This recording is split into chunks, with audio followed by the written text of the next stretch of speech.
Hey guys, it's Luthien, and along with Emerus, we are Girls with Sabers. This is the finale of our Divine Couple series, where the Divine Couple is finally reunited in paradise.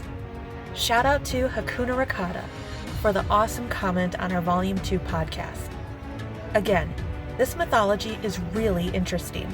I've never read into it personally, so I'm learning as much from your explanations as I am entertained by it. Listen up, class. The professors with sabers are talking. Keep it up, girls. Thank you so much, Hakuna. What a wonderful compliment. We will do our best not to let it go to our heads. Much.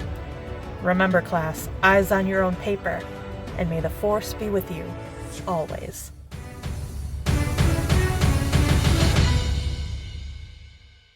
There's this whole journey that he takes in paradise of the cosmos, of virtues, of prudence and divine rights and justification and all of that.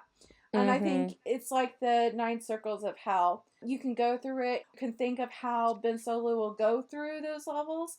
But I'm just going to kind of skip that and go to the 3 stars. Faith, hope, and love. 3 stars. Dante really focuses on Beatrice's eyes. And what really captivated me about this is Maz makes much ado about people's eyes. What one author says, the eyes of Beatrice are corrective to a potentially obsessive character of romantic love. Those eyes, like in the Force Vision scene, says everything about their relationship. Like, they don't even have to speak. And you have Luke, like, reverse that. You have Luke going, you sailed off to the dark side for a pair of pretty eyes. Yeah. I mean, eyes are, you have all the eyes symbolism in Canto Bite with Klimt and the eye and everything. This is all very pretty symbolic. So those eyes were eyes of, I can live without you. You know, I don't need you until you get your stuff together and you get right. This article has to say. So love can lead its devotees to seek heaven in themselves alone, to make heaven of their private desire and passion. The sad fruit of this kind of love, the obsessive kind of love, is evident in the second circle of hell, the circle of lust, where the lovers Paolo and Francesca are whipped around in the eternal storm. The eyes of Beatrice lead Dante away from this fate, meaning Rey's eyes are not like Padme's. Yep. Rey's forever closed, forever like, whatever you think, Annie, I'm here for you, Annie. And she was encouraging to a fault. Like, she never stood her ground with Anakin. Where Rey, well, it's like, oh my god, you killed younglings. But okay, I can get past that. You just need to come with me. I mean, just kill children. She never says no. But in Attack of the Clones too, she finds out that Anakin, in a state of rage, goes and slaughters all of the sand people that killed his mother. And he tells her this, and she's like, oh, I'll marry you anyway. Well, she had pity on him. She had pity. She pitied him. It was a fault. It was a fault of hers that she also felt like, it's okay, our love will save us. No. The eyes of Beatrice lead Dante away from this fate. The eyes of Rey lead Kylo away from this fate. If Rey did not shut the door, if Rey went to him, as much as I would love for her to, he's not ready. And Padme never gave Anakin any boundaries. Yeah. Her eyes give his mind its proper focus and open him up to the whole of things and to the good of that whole. The eyes of Beatrice are the image of love as education. The image teaches us that to be in love is to be aroused by the presence of God in another human being. And that the whole point of love is to see more clearly the source and principle that is the cause of that love. And if we believe the Force connected Reylo, if we believe that it's the cosmic will of the Force, then the love of Reylo is basically the Force's love for this universe, for this couple, and for the Skywalker family. If I wasn't, I'm sitting on my couch right now because I don't have an office available, so my mic is on my lap, on a pillow that's on my lap. If I could stop holding the mic with one hand, I'd clap right now. But I can't clap. So clap, clap, clap, clap, clap, clap, clap, clap, clap. Applause. Okay, I'm going to show my musical theater history, but like when I read that to be in love is to be aroused by the presence of God in another human being. That scene where John Valjean is taken to heaven and Eponine and Fantine sing over him. To love another person is to see the face of God. To love a person is to see how God loves you. And to me, I would love for Kylo to look at Rey in her eyes and say, that's how the Force sees me. The Force does not see me as this monster and has given me this fate of a monster. The Force actually sees me and has created me as its cosmic will to actually be a source of harmony in this world. And oh my gosh, it's like Anakin was just given all this love and acceptance. Ben wasn't. Yeah. Ben was never valued or showed to be valued. And wouldn't it be wonderful, through the love of Rey, Ben finally realizes that he was not born to suffer. He was born to be loved. Yes. And to love and to be loved in return. we're mocking, laughing, we're crying, because if we didn't do that, we would be crying for real. Yes.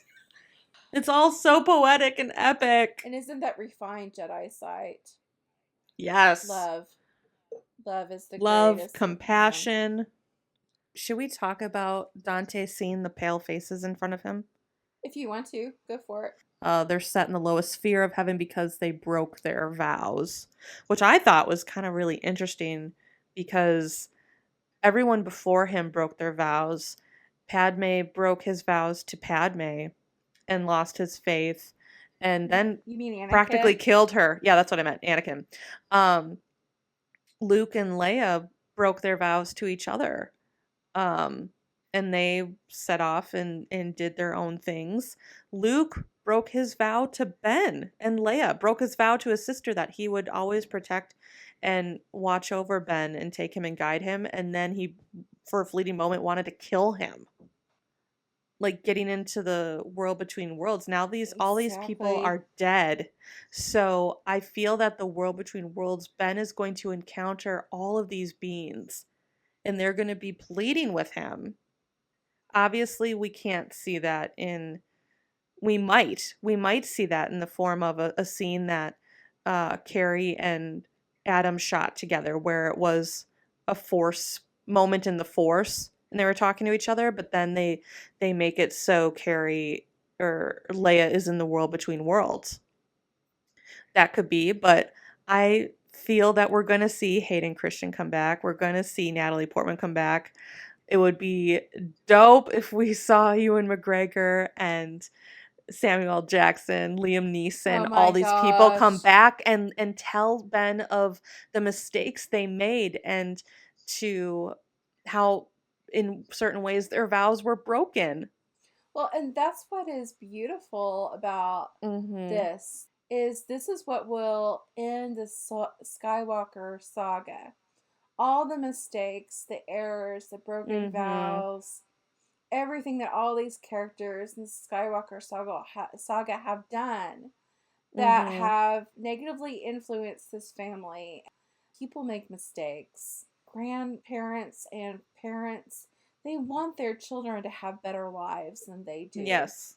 So, and that's why we tell these stories, where the grandparents will say, well, this is what happened, and don't do this because we don't want this to happen to you too.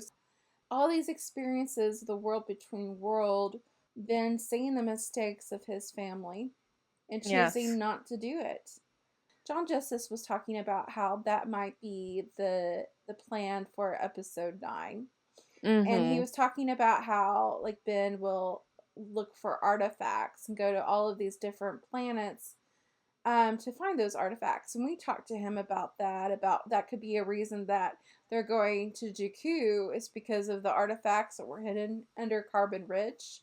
Yeah. And but in order to hear the history of those artifacts, experience it, Kylo will need Rey to touch it and they can experience it together. Oh my God. There has got to be a reason why Rey, when she touched the saber and she saw all the memories of that were connected to that saber. Yes. That was her like spiritual realm encounter. She's like, I never want to Yes. do that again because she touches it and all of a sudden she feels its history. She experiences the history. And what if the Reylo connection where they see each other's minds, felt each other's fears. What if Rey touches the object and then Ben at the same time? Two can experience the past, present, and future together. Oh my gosh, oh my gosh, oh my gosh, oh my gosh, oh my gosh, oh my gosh, oh my gosh, oh my gosh. That'd be so freaking cool. I know. Like that would... And if we can think of this, the writers and the story creators can think of this too. And I know that's really abstract and trippy, but it's all how you execute it. It's all how it's done. And Yes. you have the art director of Blade Runner, right? Yep. Oh Yep. man, he can knock that out of the This park. is going to be phenomenal. So as Dante goes through the cosmos, through the virtues, he gets up to the 3 stars, which is the love, hope, and faith. And you see that, I think, in the Mortis arc. I think that Ben will represent hope. Or will they all 3 have all 3 of these elements? Because I think all 3 will have the elements. Okay. Because if you look at Luke symbolizing the father in the Mortis arc, well, then you have to look at this Trinity as also a triune God. Very good. Which would be they're all of the Force. And when you put them all together, then they are just this one being. Yeah. So I really think all 3 will encompass this. The love, the faith, and the hope. And the reason I'm going over and over and over Beatrice and not the stages of Paradise is, to me, that is Ben Solo's Paradise. That is Dante's Paradise. Yes. Is to be with Beatrice. Well, you look at, sorry to interrupt you, you look at Dante's journey. Dante was still mortal when he entered heaven. And he could only, they talk about he looks at the sun, and Beatrice turns her head to the sun, and she's able to look at the sun and just bask in it because she is immortal. Dante tries. He can do it for a little bit, but technically he's still a mortal man, so he can't.